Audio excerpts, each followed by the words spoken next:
क्या होता है, एक दो साइंटिस्ट थे, ठीक है, जिनका नाम था गार्नर एंड एलन।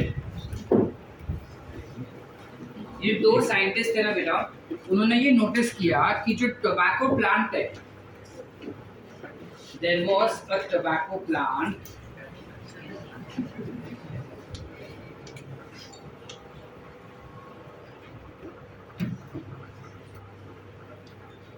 जिसका नाम था Maryland mammoth.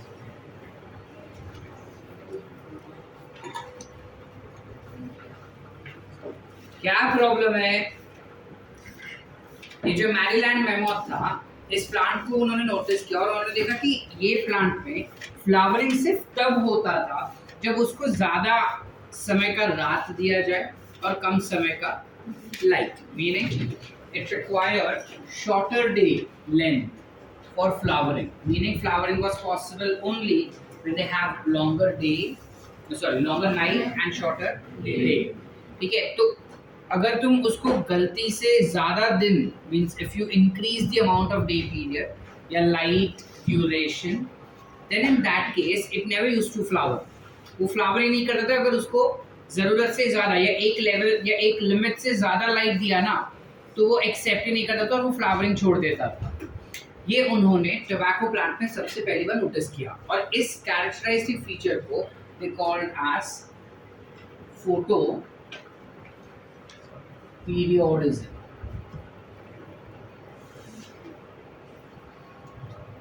They called it as photo periodism.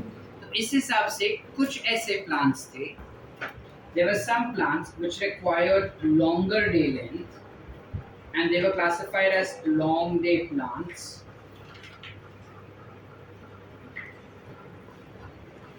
और कुछ ऐसे थे which required shorter day length, so these were called as short day plants। और कुछ ऐसे भी प्लांट्स थे जिनको कोई फर्क नहीं पड़ता था, तुम कितना भी दिन दो, मतलब कितना भी लाइट दो, कितना भी डार्कनेस दो, it doesn't matter, so they were called as day neutral plants। ठीक है, they were classified as day neutral plants।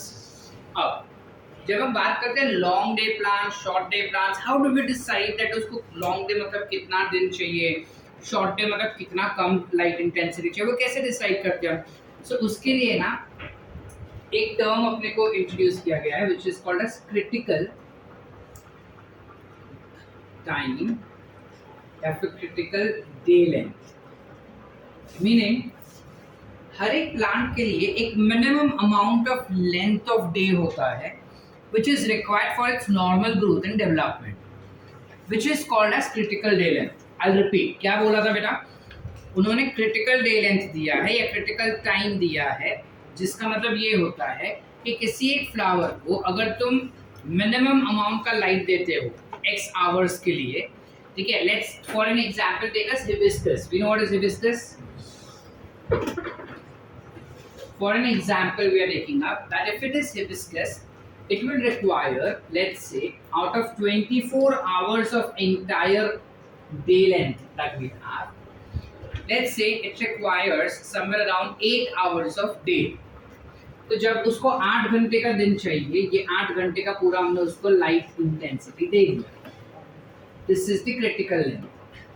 जब क्रिटिकल से ज्यादा तुम लाइट उसको दो और इस एक्सेसिव लाइट में अगर वो फ्लावरिंग नहीं करता है, meaning it is a shorter day plant. लेकिन अगर ज्यादा लाइट देने के बाद ही वो फ्लावर करता है, meaning it is a long day plant. समझ पाए बेटा? काफी इजी कॉन्सेप्ट है, कुछ नहीं है इसमें, दासो तोड़ू चीज कोई नहीं है। समझ पा रहे हैं हम? वन सेकेंड और अंडरस्टूड एवरीवन? चले आगे।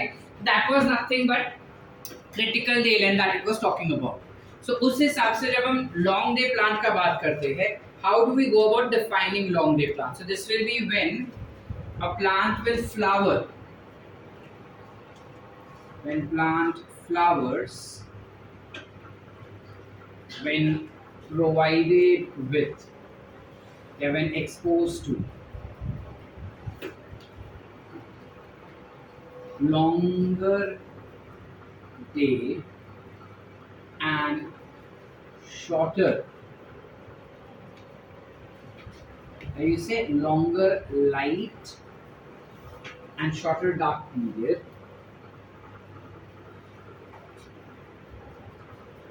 as compared to its critical day length will be called as long day plants. ऐसे फ्लावर्स, ऐसे प्लांट्स जो सिर्फ तब फ्लावर करेगा जब उसको क्रिटिकल डे लेंथ से ज्यादा लाइट दिया जाएगा और शॉर्टर डार्क पीरियड रहेगा, और अगर उसी समय पे वो फ्लावर कर पा रहे तो उसे हम कहेंगे लॉन्ग डे प्लांट्स। समझ पा रहे? तो शॉर्ट डे क्या हो जाएंगे? एग्जैक्टली उल्टा। So this will be plants that flowers when provided with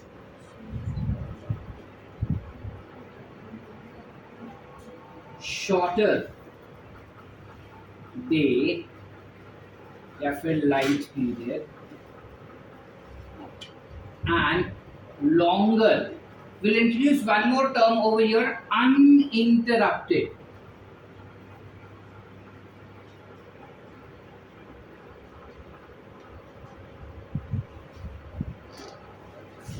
Uninterrupted dark period as compared to its critical day length will be called as short day plants. Why did we mention uninterrupted, sir? थोड़ी देर के बाद पता चलेगा। फिलहाल खाली समझ लो कि जो रात होता है उसमें एक जरा सा भी लाइट पीरियड नहीं आना चाहिए। मतलब ऐसा नहीं होगा कि वहाँ पे पूरा वो फील्ड है, ठीक है, जहाँ पे वो फूल उगने वाले हैं, उसमें तुम स्ट्रीट लाइट बाजू में लगा रहे हो, वो नहीं चलेगा। स्ट्रीट लाइट भी नहीं चलेगा। कंप्लीट डार्कनेस होना चाहिए। सिर्फ चांद का जो ऐसा चांदनी आता है वो दैट इज फाइन, ठीक है, उतना अमाउंट का पिच ब्लैक डार्कनेस का बात नहीं कर रहे हैं, ठीक है। Then you have day neutral plant. Here the plant flowers irrespective of light and dark period, meaning वो प्लांट कैसे भी कुछ भी कंडीशन दो वो फ्लावर करेगा ही। ऐसा कोई कंडीशन नहीं है जिसमें वो फ्लावर नहीं कर पाता, ठीक है। जैसे सदाफुली, विनो सदाफुली नाही माहिती, मम्मीला विचारायचं, मम्मीला माहिती है, ठीक है। अरे कॉमनली मिलता है सदाफुली, यहाँ पे आसपास नहीं तो दिखाया होता। क्या बोलते हैं सदाफुली को? क्या कहते हैं? पेट। इंग्लिश में नहीं पूछे, मराठी सदाफुलीच म्हणतात त्याला। पिंक कलर का होता है और व्हाइट कलर का होता है, कैंसर फ्री, एंटी कैंसरस होता है वो फ्लावर। नहीं पता? पता नहीं पता? जो पेरिविंकल होता है ना, एक्स्ट्रा नॉलेज, चलो ले लो। पेरिविंकल होता है ना, उसमें दो केमिकल्स होते हैं, विनब्लास्टिन, विनक्रिस्टिन, सेकेंडरी मेटाबोलाइट्स होते हैं उसके। उस सेकेंडरी मेटाबोलाइट्स को लिया जाता है and that acts as anti cancer. How sir? Colchicine याद है? What does it do? नहीं, ये वो बैच नहीं है जो 2 हफ्ते से मेरे को परेशान कर रहा है।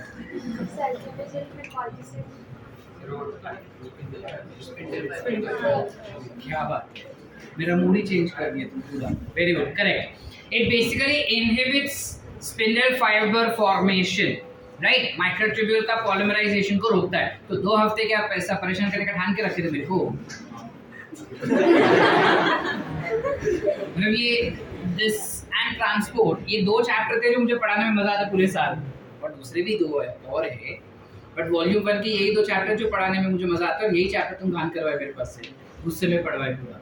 चलो छोड़ो, जाने दो। आई एम एक्सपेक्टिंग कि समझ गया चैप्टर को। सब रिकॉर्डिंग में डाल रहे नहीं, कट करवा दूंगा मुश्किल। चलो क्या बोल रहे थे? तो ये विनक्रिस्टिन और vinblastine functions exactly same as that of colchicine and it is utilized as anti cancer. तो जब किसी को भी कैंसर होता है, you have something like chemotherapy, जो सुना होगा। सो कीमोथेरेपी में basically this is one of the chemical that is used. यही इस्तेमाल होता है ऐसा नहीं बोल रहा हूँ, but one of the chemical that is used to do, ठीक है। चलो getting back, so basically periwinkle जो होता है, it is an example of day neutral plant, because उसको तुम कितना भी दिन दो, कितना भी रात दो, उसको कोई फर्क नहीं पड़ता। वो फ्लावर करना चाहता है, वो फ्लावर करेगा ही, ठीक है। हिंदी में उसको सदाबहार वाला फूल भी कहते हैं, ठीक है, क्योंकि वो खिलते ही रहता है। चलो गोइंग है, एक ना क्वेश्चन मेरे को है, ये इतना कॉन्सेप्ट समझा? मेरे को एक क्वेश्चन है, प्लांट्स को कैसे पता चलता है कि अब दिन है अब रात है? देखो हमको पता चलता है बाहर देख के कि दिन चल रहा है, अंधेरा हो गया रात चल रहा है। प्लांट्स को कैसे पता चलता है दिन चल रहा है कि रात? क्या? pH 16, P680 और P700 फोटोसिंथेसिस। तो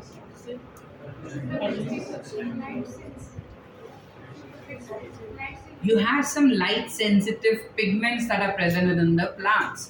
Neat का question है, where do you have light receptors in plants which helps them in photoperiodism? Leaves में, उनके लीव्स में, ठीक है, कुछ ऐसे केमिकल्स होते हैं जो लाइट को एक्सेप्ट करते हैं ना। कौन से लाइट में प्लांट जो है वो बेस्ट फोटोसिंथेसिस करता है? किस कलर के लाइट में? हाँ, ब्लू वायलेट एंड रेड, ये दो लाइट है जिसके अंदर सबसे ज्यादा फोटोसिंथेसिस होता है। तो बाय डिफॉल्ट प्लांट जो है यही दो लाइट को एब्जॉर्ब करता है मैक्सिमली और डिसाइड करता है कि उसको फ्लावर करना है कि नहीं, ठीक है। अब उसमें प्लांट के पास जो पिगमेंट होते हैं, याद रखना कि ये होता है लीव्स में। Now there are two types of pigments that are there. एक ब्लू लाइट के लिए रहेगा और एक रेड लाइट के लिए। रेड लाइट वाले का नाम है फाइटोक्रोम। क्या बोलेंगे? फाइटोक्रोम। ब्लू लाइट वाले के लिए जो है that is called as cryptochrome and phototropic.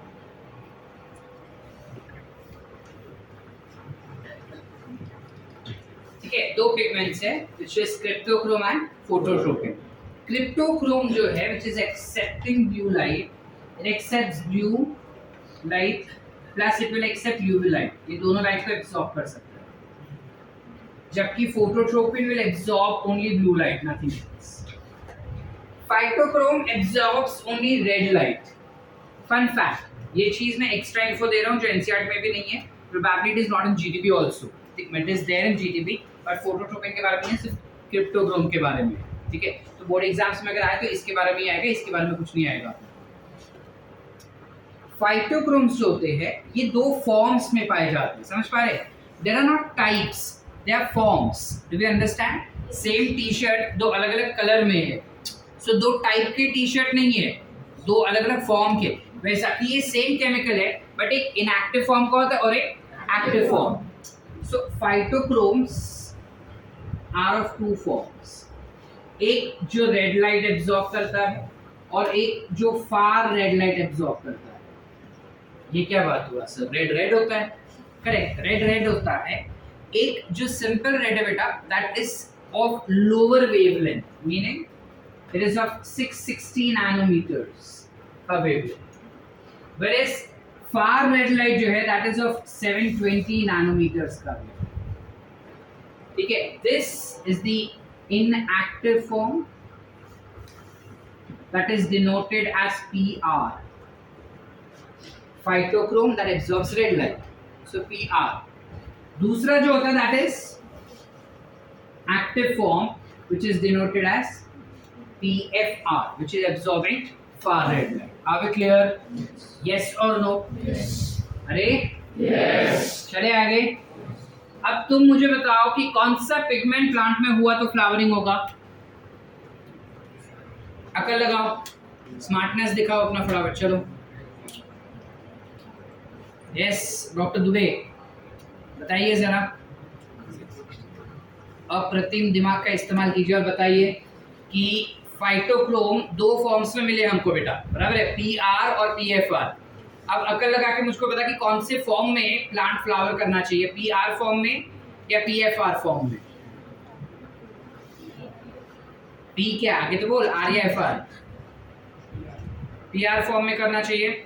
सिद्धांत पीआर फॉर्म में करना चाहिए। सुमेध पीआर में, अमय पीआर, पार्थ काय म्हणतात? मेरे को क्या लेना देना सर, गर्लफ्रेंड आएगी जब सोचेगा फूल खिला या नहीं खिला ना। PR form में it should flower. Anushka, why do we say PFR? Wavelength. बेटा it's an active form. Basics काय? ऐसा कहाँ पे लिखा कि 700 के ऊपर फोटोसिंथेसिस नहीं होता? We have nothing to do with photosynthesis. ये फोटोसिंथेसिस के लिए नहीं पढ़ रहे, फ्लावरिंग के लिए पढ़ रहे। समझ पा रहे हैं? So PFR फॉर्म अगर प्लांट्स में मिला तो ही वो फ्लावर कर पाता है, ठीक है? लेकिन कैसे sir? How do we decide ये PR जो है वो PFR में कैसे कन्वर्ट होगा, या PFR जो है वो PR कैसे बनेगा? मतलब क्या ऐसे होगा सर कि अगर PR और PFR दोनों रहते हैं, दोनों में से जो भी ज़्यादा क्वांटिटी में उस प्लांट में रहेगा वो फ्लावर करेगा, अगर नहीं हुआ तो जिंदगी में कभी फ्लावर नहीं करेगा सर? नहीं। इसके लिए भी प्लांट जो है, ऊपर वाले ने प्लांट्स के अंदर काफ़ी अच्छा मैकेनिज्म सेट किया है। मंदार सुन ले बेटा, हेल्प करेगा। जो मार्क्स आए ना अपने को अफलातून वाले, शायद 5 मार्क्स और बढ़ जाएंगे उसमें अगर ध्यान दे दिया तो। इसमें सिनेरियो क्या होता है, प्लांट्स के अंदर हमेशा phytochromes will be present in PR form, which is what? An inactive form beta, which will accept 660 nanometers का wavelength। देखो अंधेरा था, रात था, तब PFR था। जैसे ही सूरज आया, सर नहीं, सनलाइट आया, जैसे ही सनलाइट आया PR will go on accepting that light intensity, heavy light intensity 660 nanometers का, and quickly gets converted to PFR. It will quickly get converted to PFR. अच्छा ये रात को हुआ या दिन को? क्या बोले हम? कब हुआ? कब? बेटा बोलना, ATP काहे बचा रही है? खाना नहीं मिला आज। फिर कब हो रहा है? So this is a day वाला कॉन्सेप्ट, दिन वाला कॉन्सेप्ट। So दिन के समय पे क्या बन के मिला अपने को? यानी कि प्लांट्स के अंदर जब PFR का कॉन्सेंट्रेशन हाई, प्लांट को समझता है कि आज दिन चल रहा है भाई, अब तक दिन है, अब तक दिन है, अब तक दिन है। अब क्या होता है, ये PFR एब्जॉर्ब्स 720 नैनोमीटर्स का लाइट, यस और नो? तो अब सनलाइट ऐसा तो बोलेगा नहीं कि भाई तू सिर्फ 660 लेकर के तेरे को उसी का जरूरत है, तो सब देगा, और सब दे रहा है तो प्लांट 720 नैनोमीटर्स का लाइट भी लेगा ना भाई, हो कि ना श्रीनंद? अब जैसे वह 720 नैनोमीटर्स का लाइट लेता है, PFR will get converted to PR. However, this conversion is very slow. This conversion is very slow. So is that it takes an entire day for that conversion? No, not really. It does not take entire day for that conversion. वो slowly convert हो जाता है, PR बन जाता है। लेकिन problem है कि PR PFR में फट से कन्वर्ट हो जाता है। समझ पा रहे कि नहीं समझ पा रहे? नहीं समझे? देखो क्या हो रहा है, हमारे पास दो फॉर्म्स है, PR PFR। लाइट आया, ये खुशी के मारे झूम के PFR बना। अभी PR है क्या मेरे पास? अब PFR ही है ना, ये धीरे धीरे धीरे धीरे धीरे कन्वर्ट हुआ इनटू PR, फट से कन्वर्ट हुआ PFR, धीरे धीरे धीरे कन्वर्ट हो रहा है PR, फट से कन्वर्ट हुआ PFR। Meaning during daytime, since the light is constantly coming, you will have higher concentration of PR. So जब leaves के अंदर PFR का concentration high होता है, प्लांट को समझता है कि दिन चल रहा है, ठीक है? लेकिन जैसे ही प्लांट्स के अंदर PR का concentration बढ़ जाता है, प्लांट्स को समझता है कि रात चल रहा है भाई। So अगर PFR उनके अंदर लंबे समय तक रहा, मतलब उसको समझता है कि प्लांट लॉन्ग डे चल रहा है, तो जितने भी लॉन्ग डे प्लांट्स वो फटफट फ्लावरिंग कर देंगे, ये नहीं करेगा। समझे कि नहीं समझे? कट टू उल्टा, अगर PFR का कंसंट्रेशन लंबे समय तक हाई रह रहा है प्लांट्स में, तो प्लांट को समझेगा कि PR का कंसंट्रेशन लंबे समय तक हाई है, तो प्लांट को समझेगा PR मतलब inactive, meaning this conversion has to be taken place during night. तो उसे क्या समझेगा, क्या चल रहा है इस वक्त? नाइट। तो बोलेगा रात चल रहा है भाई। तो लंबे समय तक अगर रात रहा तो ये बेचारा नाराज हो जाएगा, उसको दिन का आदत है, इसको रात पसंद है, तो ये फ्लावर है। और इसका क्या सर? मस्त मौला, तुम कितना भी रात दो, कितना भी दिन दो, उसको कोई फर्क नहीं पड़ता। हाँ, बट इतना है कि दिन देने का, रात देने का, ठीक है। हाँ, so नहीं, there are regions on earth where there is 6 months of day and 6 months of night. So with that respect I said कि उसको दिन और रात चाहिए, वैसा तुम सिर्फ दिन नहीं दे सकते। कर लगा है वो डॉक्टर कोट शर्वरी शॉर्ट है। Any doubts? याद रहेगा? चलो इतना लिखो पहले, रिकॉर्डिंग करना है। बात ये उठती है कि फ्लावर किधर खिलता है, लीव्स में या प्लांट शूट पे? तो फिर ये जो फोटो पिगमेंट्स थे वो तो प्लांट लीव्स में थे, है ना? तो पिगमेंट्स क्या उछल के स्टेम तक या शूट टिप्स तक जा पाएंगे सर? नहीं। There's something else what tends to process. Now what is this something else? This process is not in NCERT, it's in GTP. So remember that we are discussing GTP right now, not NCERT. ठीक है? But then basics अपने को पता होना चाहिए करके सीख लो क्या बता रहे हो। क्या होता है? लीफ के अंदर जब PFR फॉर्म का कॉन्सेंट्रेशन बढ़ जाता है, मीनिंग एक्टिव फाइटोक्रोम्स मिल जाएंगे हमको, उसके बाद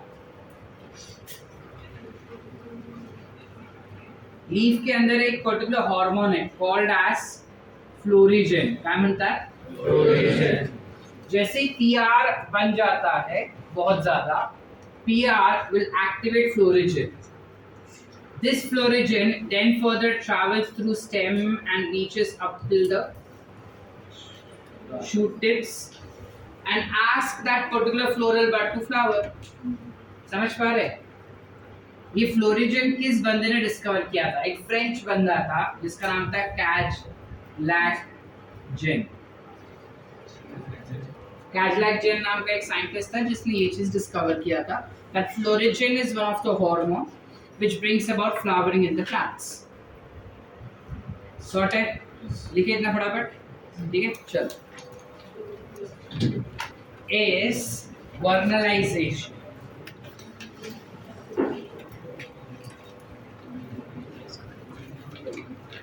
Now, what do we understand? I'm not erasing that concept. Soon low. What do we understand by vernalization? Vernalization म्हणजे काय? ये प्रोसेस में ये टर्म का बेसिकली वर्नोस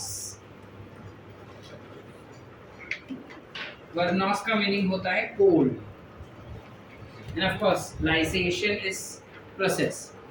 सो यहाँ पे क्या हो रहा है?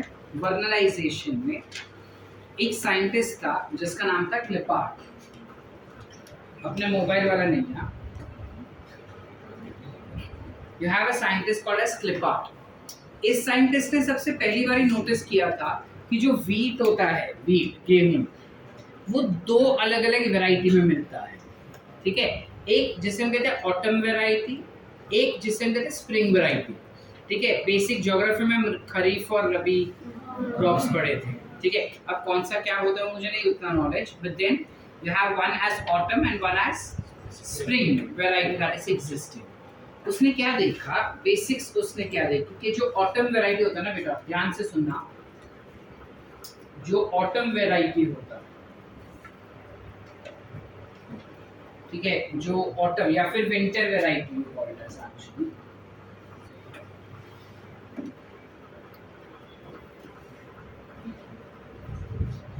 विंटर वैरायटी जो होता है, जनरली विंटर में हम उसको सो नहीं कर सकते बिकॉज क्लाइमेट बहुत ही ज्यादा ठंडा होता है, सो उसको थोड़ा पहले सो किया जाता है, which is you sow it in autumn season. Sow करना समझते हैं, ठीक है? ऑटम सीजन में हम उसको सो करते हैं। After sowing it in autumn season, उसका वेजिटेटिव ग्रोथ होता है। वेजिटेटिव ग्रोथ मतलब क्या बेटा? रूट, स्टेम्स और लीव्स का ग्रो होना। तो उसका वेजिटेटिव ग्रोथ होता है up till spring season. Spring season में उसका रिप्रोडक्टिव ग्रोथ स्टार्ट हो जाता है। सो स्प्रिंग सीजन में फ्लावरिंग शुरू होता है and ultimately in summer we will have yield which gets obtained. Summer में yield मिल जाता है। ये बात होता है विंटर वेराइटी। समझ पा रहे? वंस मोर और अंडरस्टूड। क्या बोले हम? विंटर वेराइटी को हमको ऑटम सीजन में सो करना पड़ता है। क्यों ऐसा? बिकॉज अगर विंटर में सो के ना तो बहुत ठंड होता है, तो उसमें उसका जर्मिनेशन नहीं हो पाता, इसलिए ऑटम में डालते ताकि उसका जर्मिनेशन हो सके। ठंड वाले टाइम पे उसका नॉर्मल वेजिटेटिव ग्रोथ होगा, that will last up to spring season, and after spring season flowering will start and ultimately you have yield obtained during summer. So this phase is of vegetative growth we can say, whereas this phase is responsible for reproductive growth. Reproductive growth म्हणजे काय? Flowers grow होना, ठीक है? वैसे ही दूसरा variety जो होता है वो होता है spring variety.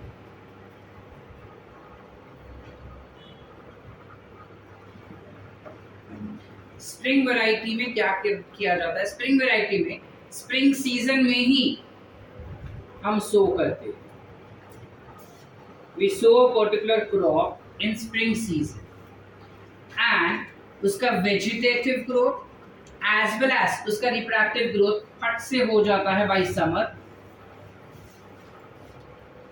and during summer yield is obtained। ठीक है ना? क्वेश्चन इसके सर इसके अंदर इतना फटाफट क्यों हो जाता है? ठीक है, because wheat is always yielded, yeah, wheat is always harvested during summer season only. So summer season में is the correct time for it to flower and grow correctly. तो अगर तुम ध्यान से देखो, तुम्हारे अकल लगा के बताओ कि दोनों में से कौन सा वैरायटी ज्यादा बेहतर है ग्रो करने के लिए, ऑटम या स्प्रिंग? स्प्रिंग, बराबर। तो हमें सबने स्प्रिंग वाला ही वीट ग्रो करना चाहिए, लेकिन प्रॉब्लम है कि स्प्रिंग वाले का जो क्वालिटी होता है ना वो अच्छा नहीं होता बेटा, क्वालिटी ऑटम का अच्छा होता है।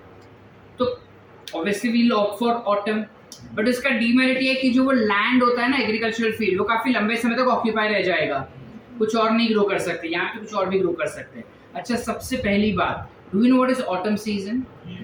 एवरीवन, हमने फिर don't know what is autumn season. हाँ सच्ची, हर्ष बोलते पहले मैं इसको ऊपर कर देता हूँ फिर पूछे ना मेरे को। हाँ, ऑटम सीजन क्या होता है? पतझड़ का मौसम सुना है? पानखर, दैट इज ऑटम। स्प्रिंग क्या होता है? उसका ऑपोजिट, स्प्राउट्स आते हैं। अब उस ऋतु को क्या कहते हैं मुझे नहीं पता, हिंदी में क्या बोलते हैं पता नहीं, याद नहीं। ठीक है, सो बेसिकली यार स्प्रिंग सीजन पता है, पानखर का ऑपोजिट क्या है? डॉक्टर हर्ष वर्धन नहीं पता है? पता है ना? तो आसपास क्या देख लो। अब इधर क्या सीन हो रहा है, ये क्वालिटी अच्छा नहीं दे रहा है, ये क्वालिटी अच्छा दे रहा है, लेकिन इसको बहुत समय लग रहा है ग्रो करने के लिए। तो क्लिपार्ट ने क्या महसूस किया कि अगर मैं इसको कोल्ड ट्रीटमेंट दे दूं पहले ही, तो उसको मैं डायरेक्ट स्प्रिंग सीजन में सो कर सकता हूँ। कोल्ड ट्रीटमेंट क्यों देना है सर? वो कोल्ड कंडीशन में ही ग्रो हो रहा है ना, इसलिए उसको कोल्ड ट्रीटमेंट दे दो। कोल्ड ट्रीटमेंट में वो जर्मिनेट हो जाएगा सीड्स फटाफट, उसके बाद उसको सो कर दो। जैसे ही स्प्रिंग सीजन में सो कर देंगे, फट से वो ग्रो हो जाएगा, समर में फिर दे देगा। So what did we do? We converted winter variety into spring variety. Are we clear? Yes और नो? यस और no? Yes. Is everyone clear? जैसे हमने फोटो पीरियोडिज्म पढ़ा जहां पे lights are required for flowering, likewise in some plants you require temperature variation for flowering or temperature variations for germination of the seeds. Are we clear? Yes or no? Yes. चले आगे। So clip art ने अपने को idea दिया था,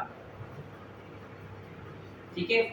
TD. लाइसेंको नामक एक scientist था। इस साइंटिस्ट ने अपने को पूरा प्रोसेस बताया। He gave us entire process that how do you convert winter variety into spring variety। उसने बोला कि तुम जो क्रॉप्स होते हैं उसको 0 से 5 डिग्री सेल्सियस पे उसको तुम कोल्ड ट्रीटमेंट दे दो। कोल्ड ट्रीटमेंट देने की वजह से वो सीड्स बहुत ही ज़्यादा ठंडा हो चुका रहेगा, तो डायरेक्ट सो करोगे तो शायद ना ग्रो। तो कोल्ड ट्रीटमेंट दिया मतलब we are doing vernalization. After that you should opt for डीवर्नलाइजेशन।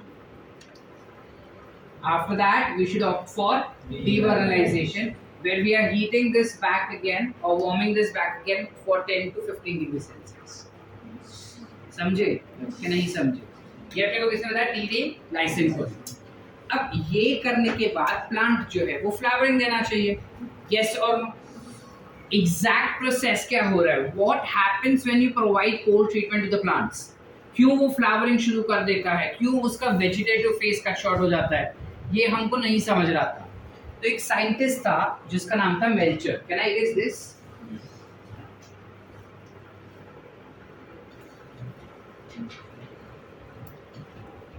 एक साइंटिस्ट था जिसका नाम था मेल्चर। ये मेल्चर वाला साइंटिस्ट था ना, इसने हमको बताया कि प्रोबेबली वर्नैलिन नाम का कोई तो हार्मोन एग्जिस्ट करता होगा जो कोल्ड ट्रीटमेंट देने की वजह से एक्टिवेट हो जाता है और फ्लावरिंग इंड्यूस कर देता है इन प्लांट्स। समझ पा रहे कि नहीं समझ पा रहे? मेल्चर का क्या कॉन्सेप्ट था, मेल्चर का क्या कहना था? वो बोला कि तुम ऑटम में उसको सो करो, फिर वो स्प्रिंग सीजन तक ग्रो होता था। स्प्रिंग सीजन तक ग्रो होने के बाद स्प्रिंग सीजन में वर्नैलिन हार्मोन एक्टिवेट हो जाता था और फिर जाके वो फ्लावरिंग करवाता। और इसमें क्या बोल रहा है कि वर्नैलिन फट से ग्रो हो जाता है, एक्टिवेट हो जाता है, इस वजह से समर में यील्ड मिल जाता है अपने। समझ पा रहे कि नहीं समझ पा रहे? अगर हम इसको कोल्ड ट्रीटमेंट दे दे तो वर्नैलिन फट से एक्टिवेट हो जाता होगा एंड दैट्स व्हाई हमें ऑटम में सो करने के जगह पे उसको स्प्रिंग सीजन में सो कर सकते हैं। ये कॉन्सेप्ट मेल्चर का कहना था। नहीं समझे? वंस अगेन और अंडरस्टूड? ठीक है, नहीं भी समझा तो कोई प्रॉब्लम नहीं। मेल्चर वाला कॉन्सेप्ट अपने को एनसीईआरटी में नहीं है, कोई भी साइंटिस्ट अपने को एनसीईआरटी में नहीं है, तो पढ़ाया क्यों सर? फुकट में हमारा ज्ञान भर दिया ना दिमाग में, अब याद रखना पड़ेगा sir. Government text book, board exams देने हैं, 50% मार्क्स उसमें नहीं आएंगे तो हमको नीट में क्वालिफिकेशन नहीं होगा उसके लिए, ठीक है। हालांकि अगर तुमको नीट के लिए भी ये नाम याद नहीं रहते तो ठीक है, कोई मतलब सॉरी बोर्ड्स के लिए भी ये नाम याद नहीं रहते तो ठीक है, ऐसा तो कुछ है नहीं कि ये आएगा ही, और अगर आया तो भी 1 मार्क्स से ले आएगा। 1 मार्क्स छोड़ना हम अफोर्ड कर सकते हैं, हम 70 और 70 टारगेट नहीं कर रहे। 30 मार्क्स तो वैसे भी प्रैक्टिकल्स की चाहिए। क्लियर है? शॉर्ट यस और नो? यस। काय प्रॅक्टिकल्स कुठे आम्हाला कळलंच बोल रहे हैं। ये जो तो कुछ कुछ बोल जाता है ना, सब समझता है हमको। एडवांटेजेस क्या हो जाएंगे इस मेथड के? क्यों परफॉर्म करूं मैं? इतना सब आप पढ़ा तो दिए, लेकिन काहे पढ़ रहे हैं हम ना रश्मि? फुकट में टाइम पास सर। कोई थोड़ी बैठने वाले उधर उसको गर्म करते हुए या फ्रीजर में रखते हुए, नहीं करते ना हम सीड्स को, वो चीज़ नहीं करते। Why are we studying this? Because there are few advantages. What are those advantage? 4 advantage पढ़ने। पहला एडवांटेज ये होता है कि it reduces vegetative phase in plants and it fastens reproductive phase.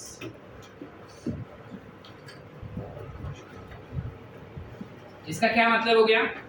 वो रूट स्टेम लीफ फटाफट ग्रो करवा देता है प्लांट्स में ताकि फ्लावरिंग शुरू हो जाए, ठीक है। So it reduces vegetative phase and fastens reproductive phase, जिस वजह से काफी सारे biennial plants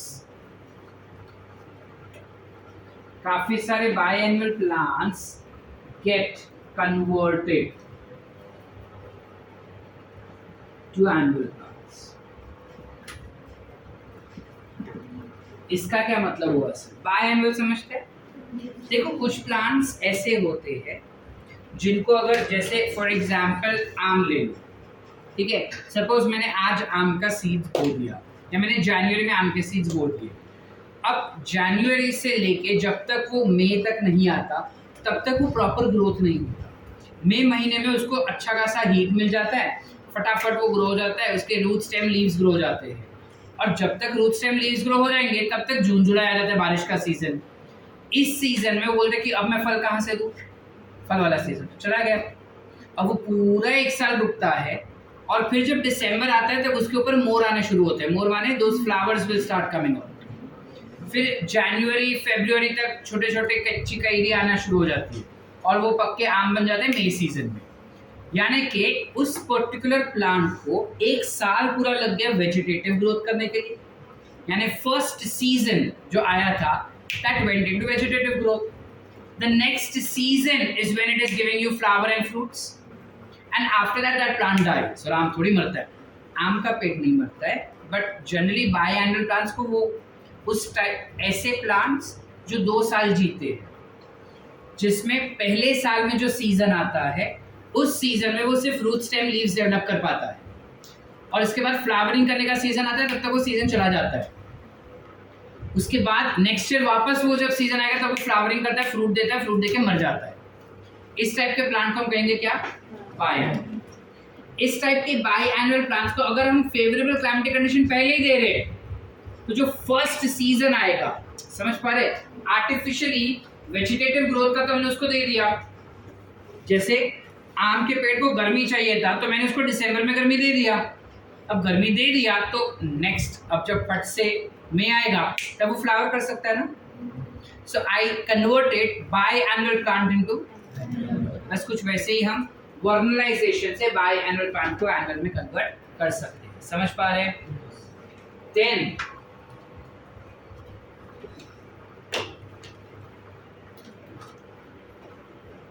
we have, they are resistant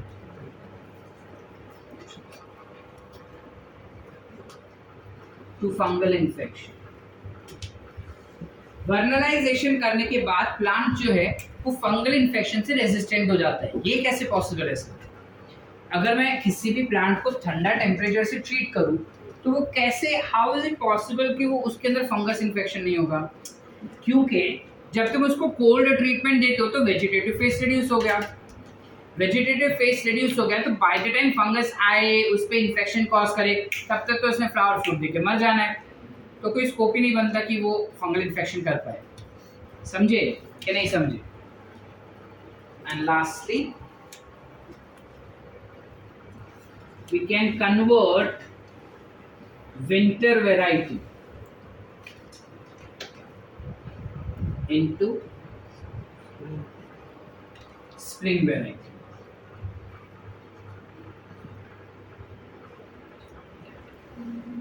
winter variety को स्प्रिंग वैरायटी में हम कन्वर्ट कर सकते हैं।